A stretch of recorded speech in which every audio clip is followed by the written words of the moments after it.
Namaste everyone. Welcome to the fourth edition of Swami Sampath. We've already seen what Swami means. We looked at what is East. We also looked at in the last video what Mahakulino trait is all about.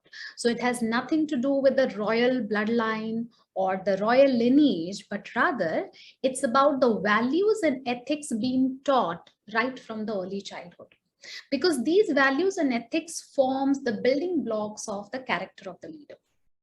Now, today we're going to talk about three qualities together: Daiva, Buddhi, Sattva, Sampanno. Okay, Daiva, Buddhi, Sattva, Sampanno. Now, what does Sampanno means? Sampanno means endowed with. So, the one who's endowed with Daiva, Buddhi, and Sattva. Now, let's understand all three together. Let's first look at what Daiva means. So does Daiva mean luck? Okay, not really.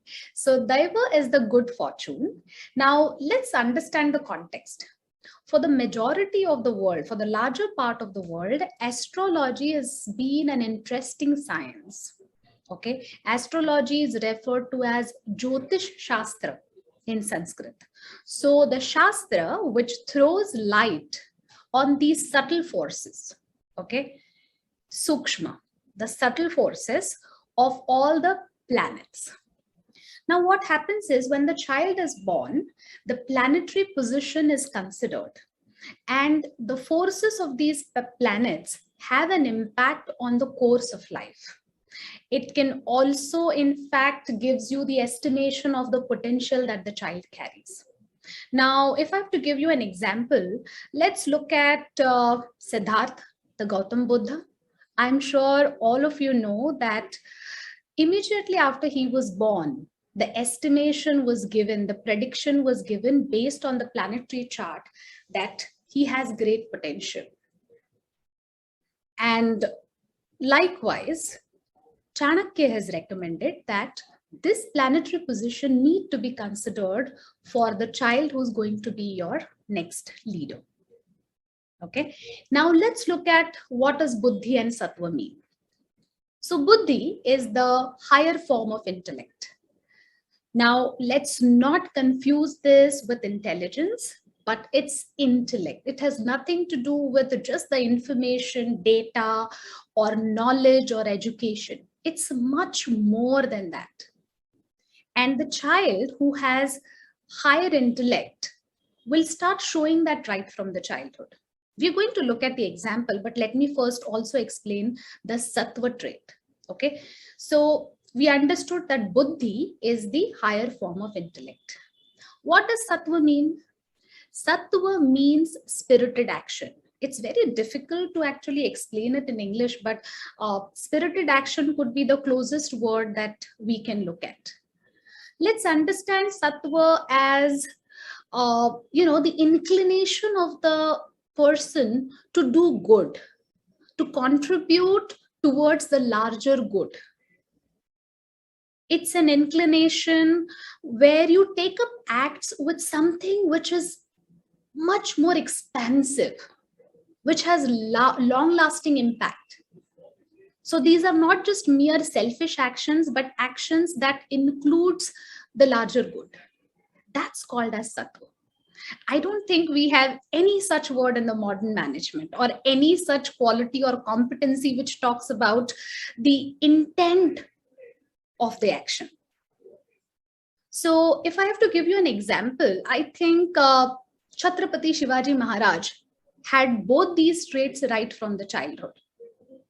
Higher form of intellect, yes. Even when he was at a very tender age, the way he used to handle his relationships with the seniors around him, seniors in the family, and also the Mauras around him, the citizens around him, all of that talked about his sheer intellect. Sattva, beautiful. When he was at a very young age, he actually understood the challenges that were there. He actually understood the environment. And at that point of time, he'd already decided, he'd already carved out his own role towards changing the entire situation. And all of his actions were leading to that Swarajya. So I think this Buddhi and Sattva, it was a very good combination that was there in Shivaji's life right from the childhood. Now, how do we evaluate ourselves? As we said that these are traits, right? But can we now look at our own personality? So there are a few questions that I'm going to give to you. Please evaluate that, am I able to discriminate and use my rationale whenever required? Am I conscious of my actions, especially the impact that it creates in the surrounding? Are my actions selfish, self-centered, or my actions have unselfishness and selflessness in them? So please dwell over this. And you all know, right? The East, we have categorized all the Swami Sampath qualities into 4 categories, 4 buckets: energy qualities, attitude, skills, and traits. So today we have completed 4 traits from the trait category. We have a few more in the following videos. So I hope you'll all keep a track of it. And please be with us for next 51 excellences. All the best to you. Please do share your reflections, views, opinions, and let us know how do you find this. Thank you.